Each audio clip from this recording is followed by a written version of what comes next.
El quinto evangelio. Samael Aun Beor. Conferencia número 75. La ley del 3, y las dos grandes catástrofes. Fecha de grabación. 1972. Fuente en audio, no disponible. Lugar de grabación, México. Contexto, segunda cámara. Fuente del texto, transcripción de apuntes de conferencias de Víctor Manuel Chávez Caballero. Ante todo es bueno comprender lo que son las tres fuerzas primarias de la naturaleza y del cosmos. Estas tres fuerzas juntas son radicales para toda creación, no podrían reproducirse las especies vivientes en ausencia de las tres fuerzas. Podemos definirlas así. Primero santo afirmar. Segundo santo negar. Tercero santo conciliar. La primera es positiva, masculina, la segunda es negativa, femenina, la tercera viene a conciliar, es la conciliación. Dichas tres fuerzas, emanan directamente del sagrado absoluto solar. La primera de estas, o sea, la masculina, positiva, es dijéramos el fundamento en la formación del esperma masculino. La segunda, la femenina, viene a ser el medio por el cual se elabora y forma en el órgano femenino el licor vital, diríamos el esperma femenino, y la tercera concilia tanto a la primera como a la segunda, les une en forma clara y diamantina. Así pues, la primera se expresa en el elemento masculino hombre, la segunda en el elemento femenino mujer, y la tercera viene a conciliar a la pareja Adán y Eva, hombre-mujer, para la creación de un nuevo ser o para la creación de los cuerpos existenciales superiores del ser. En los antiguos tiempos, en el continente Mu, los seres humanos se reproducían por el poder sagrado del Kriya Shakti, la voluntad y el yoga, entonces no existía lo que se llama la eyaculación del ens seminis, solamente la conexión del lingam yoni. Bien sabemos que en ese estado, cualquier zoospermo puede escaparse para hacer fecunda a una matriz.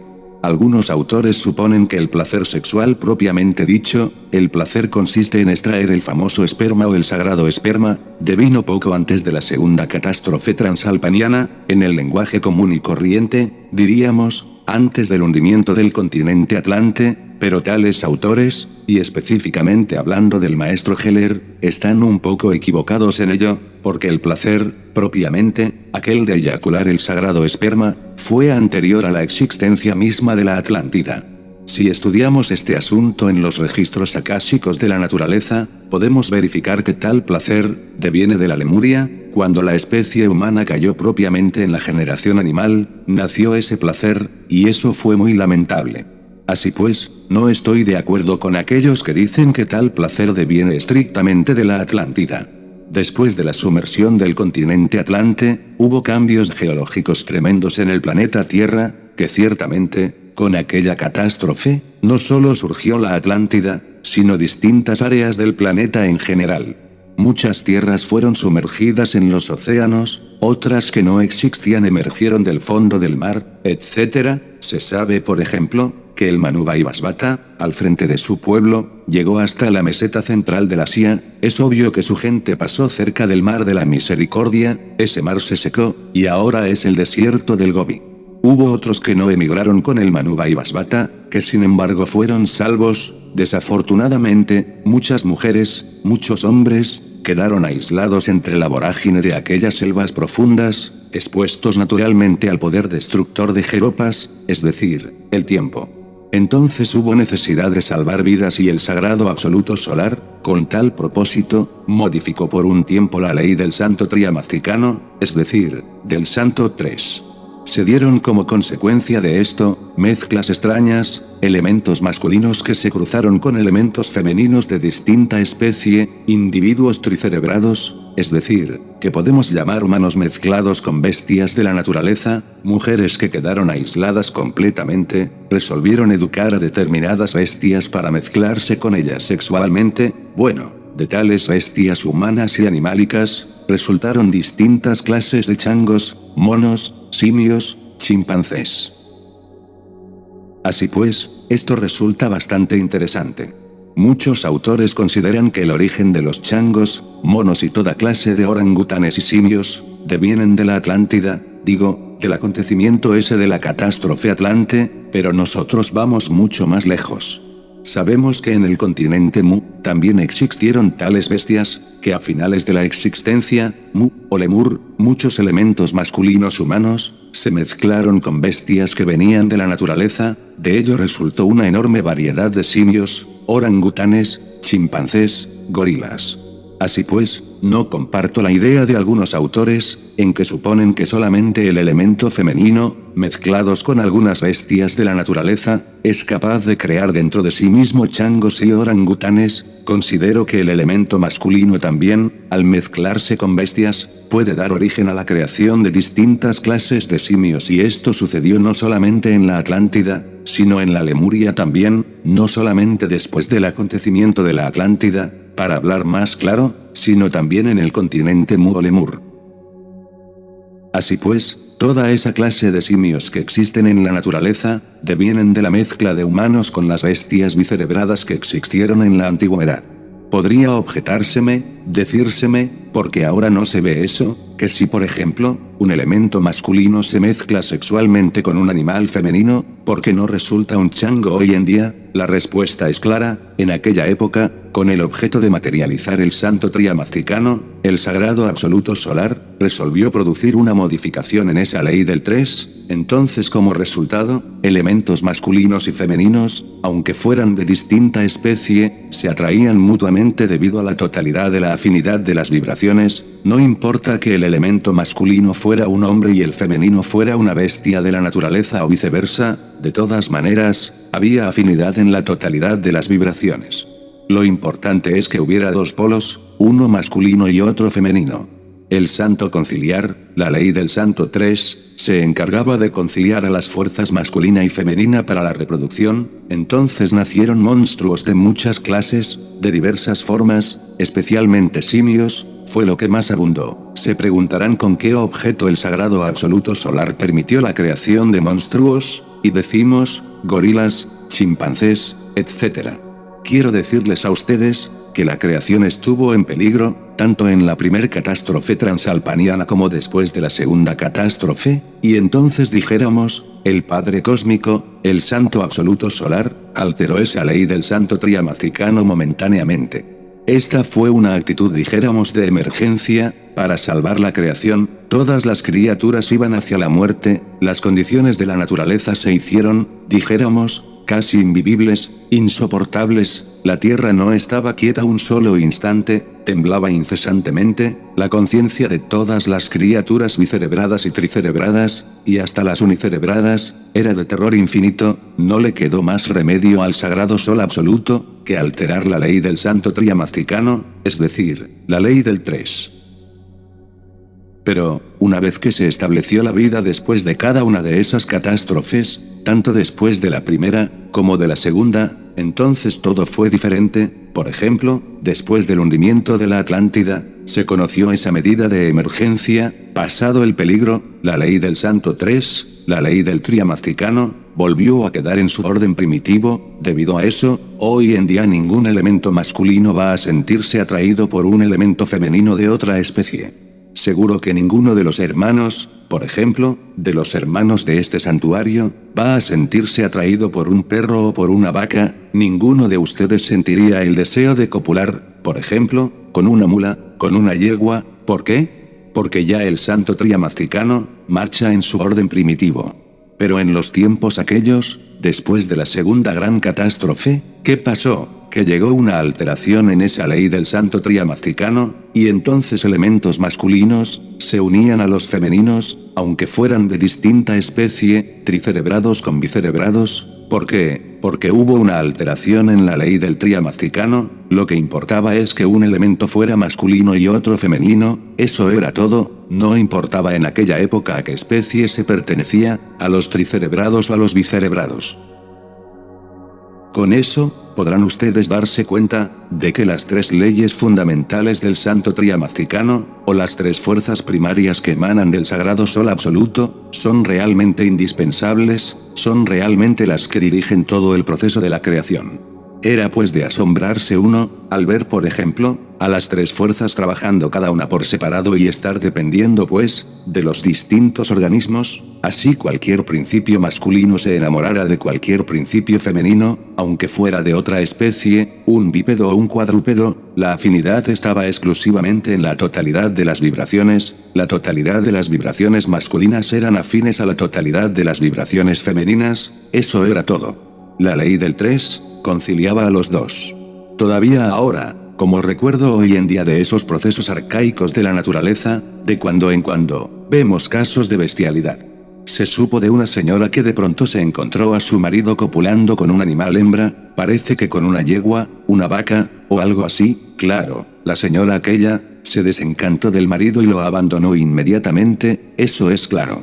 Sé de casos de mujeres un poquito degeneradas que han copulado con perros, los educan y los tienen como maridos, creo que tampoco ustedes lo ignoran, de manera que todavía se ven esos casos, aunque realmente ya no son de tipo general, ya son excepciones, mas la excepción confirma la regla.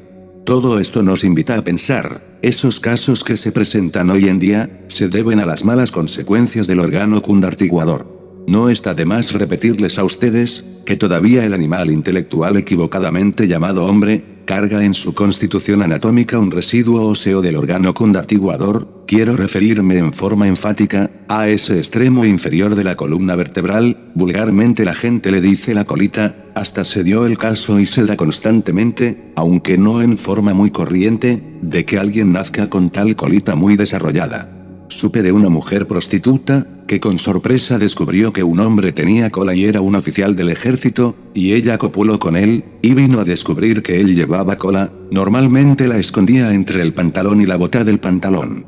Sería bueno que se la hubiera mandado operar, pero quién sabe si posiblemente eso le hubiera perjudicado, pero aquel cargaba cola. Y hubo una época del remoto pasado, que todos los seres humanos tenían esa cola desarrollada. Ahora, en esto no hay que tener en cuenta exclusivamente la cola física, pensemos en los principios metafísicos, a tal apéndice orgánico, pensemos en el fuego luciferino que emana a través de esa cola, y que fluye a través de ella, cuando desapareció tal órgano, quedaron los residuos y como consecuencia, también algunos aspectos del Hanasmusen, los yoes, esos agregados psíquicos que personifican a nuestros errores y que constituyen en su conjunto el llamado mí mismo, sí mismo, ciertamente, es lamentable. Lo importante para nosotros, mis caros hermanos, es eliminar esas malas consecuencias del abominable órgano cundartiguador. Desafortunadamente, el FOAT negativo, el principio ígneo fatal, luciferino, se halla latente ciertamente en ese residuo óseo, vestigio de esa cola que otrora tuvieron los lemures que ya habían caído en la generación animal. No es posible realmente poder cristalizar en nuestro interior a esas tres fuerzas primarias de la naturaleza, santo afirmar, santo negar y santo conciliar, si antes no hemos eliminado las malas consecuencias del abominable órgano cundartiguador. Algunos autores suponen que el simio deviene estrictamente del elemento femenino mezclado con elementos masculinos de otras especies, es decir, que las mujeres se mezclaron con algunas bestias y de ahí resultaron toda clase de changos. Lamento tener que disentir, he considerado siempre que tanto las mujeres como los hombres son culpables de la existencia de los simios. En todo caso, observen ustedes las características de los simios, los hay de características que son completamente de tipo femenino, tales características, por lo que los autores quieren justificar su concepto que devienen de la mezcla de mujeres con bestias de la naturaleza, de orden masculino. Yo me atrevo a pensar que en tales simios no solamente existen elementos femeninos, sino también, masculino, si bien, hay muchos que tienen características femeninas, también hay muchos que las tienen masculinas, eso es obvio.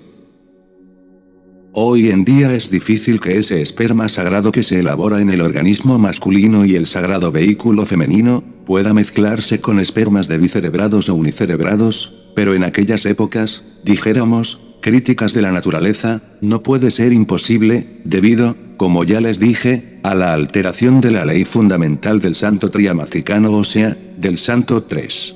Es lástima que el animal intelectual equivocadamente llamado hombre, hubiera encontrado placer en la extracción del sagrado esperma. Ostensiblemente, tal esperma puede ser utilizado no solo para la creación de nuevos seres, o sea, la reproducción de la especie, sino que también puede ser utilizado para la fabricación de los cuerpos existenciales superiores del ser. Teósofos, pseudo-rosacrucistas, aquarianistas, pseudo-yogis, suponen que el ser humano, o mejor dijéramos, el animal intelectual equivocadamente llamado hombre, posee ya los cuerpos, astral, mental, causal. Tal concepto es falso. Hoy por hoy el animal intelectual solo posee el cuerpo físico con su asiento vital orgánico. En el fondo más profundo tenemos el ego, como ya les dije a ustedes, es una suma de agregados psíquicos que personifican nuestros errores, y dentro de esos agregados está embotellada la esencia, la conciencia. Empero, el llamado cuerpo astral, es un lujo que muy pocos pueden dárselo, solo es posible crearlo con el esperma. Es obvio que de las diversas transmutaciones del esperma, dentro de la fisiología de Nos, resulta el cuerpo astral. Este es un organismo nuevo que viene a formarse dentro del mismo organismo físico.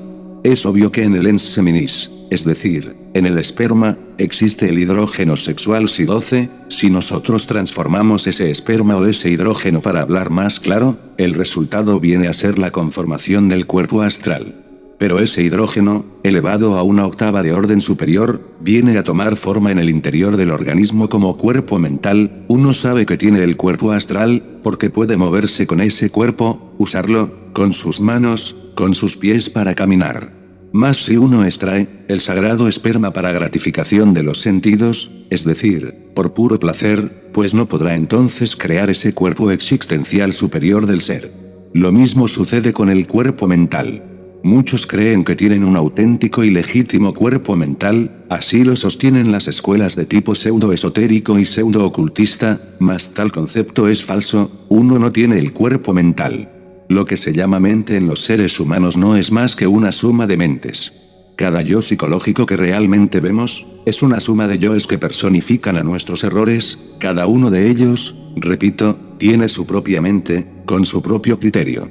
Somos pues, como barcos donde van muchas gentes y cada quien tiene su propio criterio individual, pero hablando de mente en el sentido individual de la palabra, es falso. Sin embargo podemos crearnos una mente individual. Un cuerpo mental, mas este es otro lujo, es posible crearlo mediante la transmutación del hidrógeno sexual Si12, contenido como ya les he dicho en el sagrado esperma.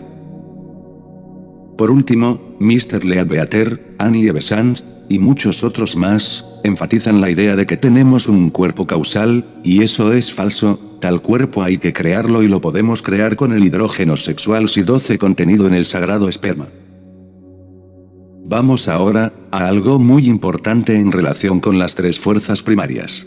Bien sabemos nosotros que hay prácticas de transmutación sexual para solteros.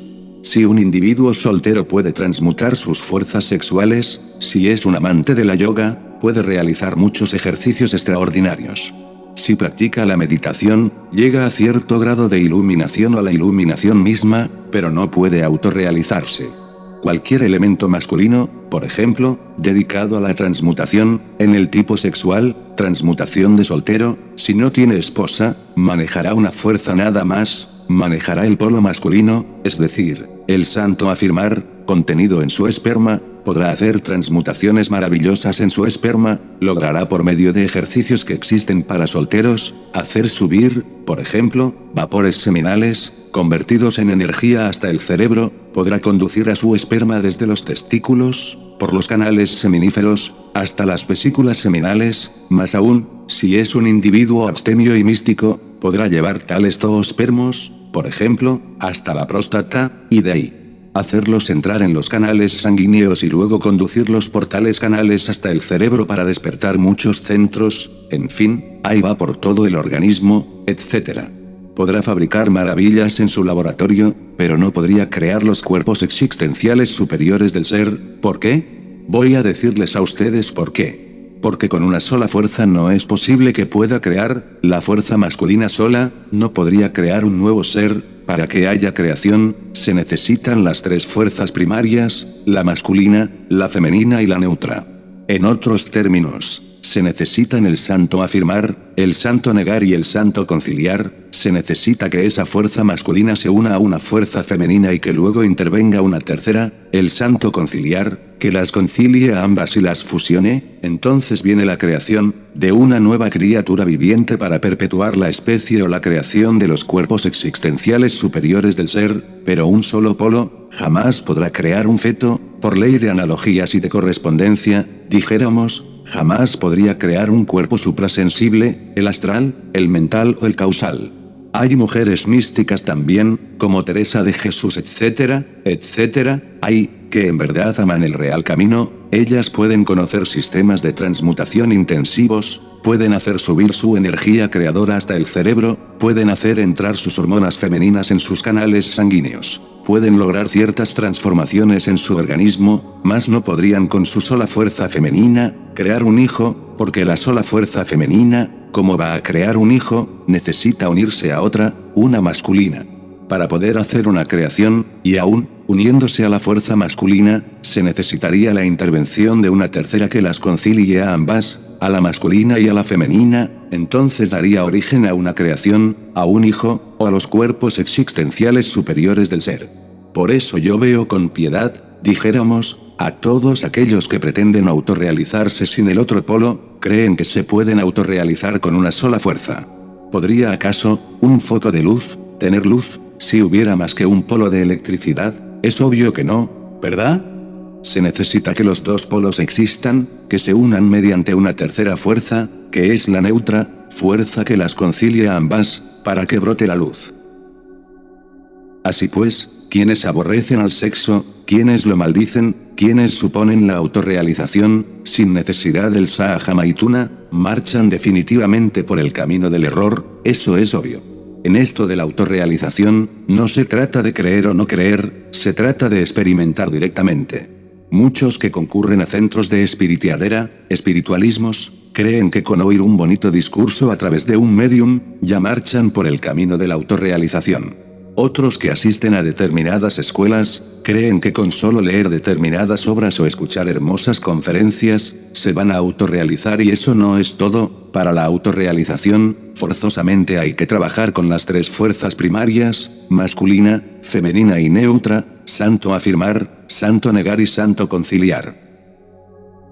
Krishnamurti, por ejemplo, supone que es posible disolver el ego, el mí mismo, el sí mismo, a base de comprensión creadora, cae en el mismo error en que pueden caer los teósofos, o los pseudo-rosacruces. Ciertamente, yo les digo a ustedes, que comprender, por ejemplo nuestros errores, es indispensable, mas no podrían ser estos eliminados a base de exclusiva comprensión. En otros términos, no podría una sola fuerza dar origen a una creación o producir una completa desintegración del ego, si las tres fuerzas son capaces de crear, también ellas tres pueden destruir. Por algo se nos pinta a Shiva de la India, como creador, conservador y destructor, el Logos es creador, conservador y destructor. Es que para destruir al ego, al mí mismo, al sí mismo, se necesitan las tres fuerzas, la positiva, la negativa, y la neutra. Hay que usarlas, solo así es posible desintegrar esas malas creaciones que en el pasado hiciéramos cada uno de nosotros.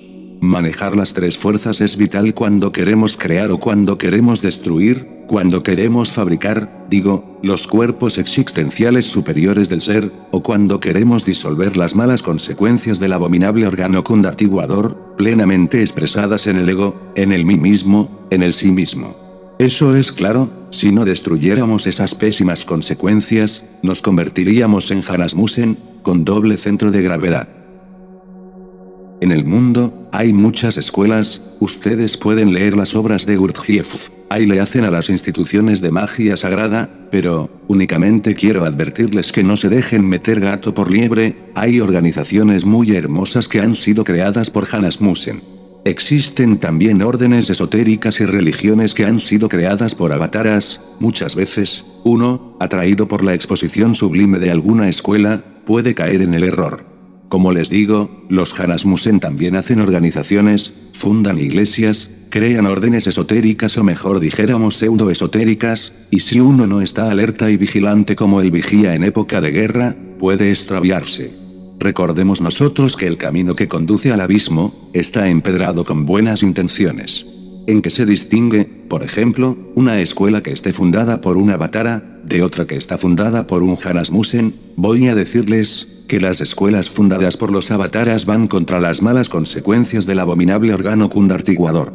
Se proponen destruir el ego, el yo, el mí mismo, cueste lo que cueste, en cambio las escuelas fundadas por Hanasmusen, no se pronuncian contra el yo, lo ensalzan, lo adoran, le rinden pleitesía, he ahí la diferencia.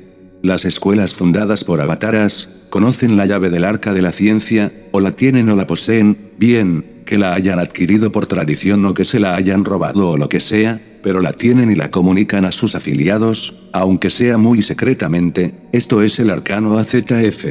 En cambio las escuelas de los Hanasmusen preconizan la eyaculación del ens seminis, están de acuerdo con aquello de extraer el esperma, aunque tal forma de pensar, la documentan con principios religiosos, he ahí la diferencia. Extrayendo el esperma, no es posible crear los cuerpos existenciales superiores del ser, eso lo saben las escuelas de los avataras, las escuelas de regeneración, que tienen, como ya les he dicho a ustedes, determinados ciclos de actividad y determinados ciclos de reposo. Pero las órdenes de los Hanasmusen no quieren nada con la transmutación del sexo, con la abstención, con la castidad o con el arcano AZF, aborrecen definitivamente el Maituna. Así pues, nosotros debemos comprender esto a fondo, las escuelas de los avataras se fundamentan en el amor y el sacrificio por la humanidad. Los Hanasmusen, nada quieren con el sexo, por lo común los misioneros de las escuelas fundadas por los Hanasmusen, viajan en avión con todas las comodidades, llegan a buenos hoteles, etc. Las escuelas de los avataras envían a sus misioneros al mundo, pero estos sufren de verdad, y algunas veces hasta ofrendan su vida en el ara del supremo servicio por la humanidad. Así pues, con esto concluyo mi plática, mis queridos hermanos.